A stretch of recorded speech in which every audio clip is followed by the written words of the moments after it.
रसिक श्रोते हो, आमचे स्नेही श्री माधवराव हुले यांच्या संग्रहातून एक अप्रतिम असा लेख, आयुष्याची वजाबाकी. अभिवाचन उमेश शिंदे.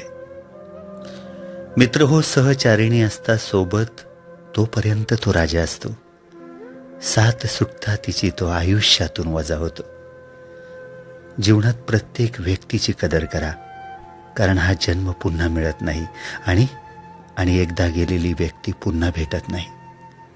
कधी कधी एखादा आजार हा औषधाने बरा होत नाही, तर एखाद्या व्यक्तीने दिलेल्या शाब्दिक आधाराने बरा होतो. म्हणून शब्दाला धार नाही तर आधार हवा. मित्र हो, कायम टिकणारी गोष्ट एकच, ती म्हणजे माणुसकी, नम्रता आणि चारित्र्य.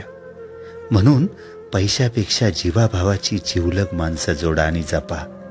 हीच खरी आपली संपत्ती आहे. ज्याला दुःखाची जाणीव असते ना, त्याला सुखाची किंमतही असते. म्हणून आपण जे दिवस काढले आहेत त्याची नेहमी जाणीव ठेवा.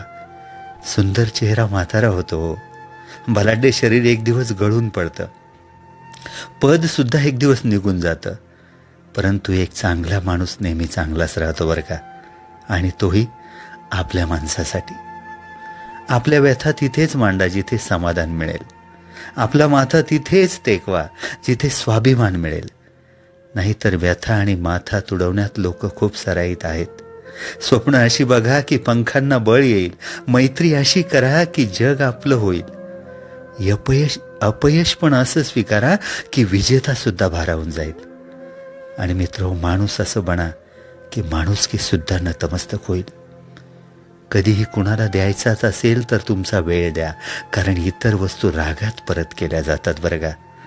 पण दिलेला चांगला वेळ हा कायमच्या अप्रतिम अशा आठवणी देऊन जातो.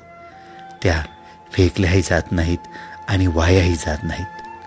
पडत्या काळात दिलेली सोबत ही मोठमोठे घावही सहज भरून काढते. मित्रांनो, दुसऱ्यांसाठी डोळ्यात पाणी आलं की समजावं, आपल्यात अजून माणुसकी शिल्लक आहे.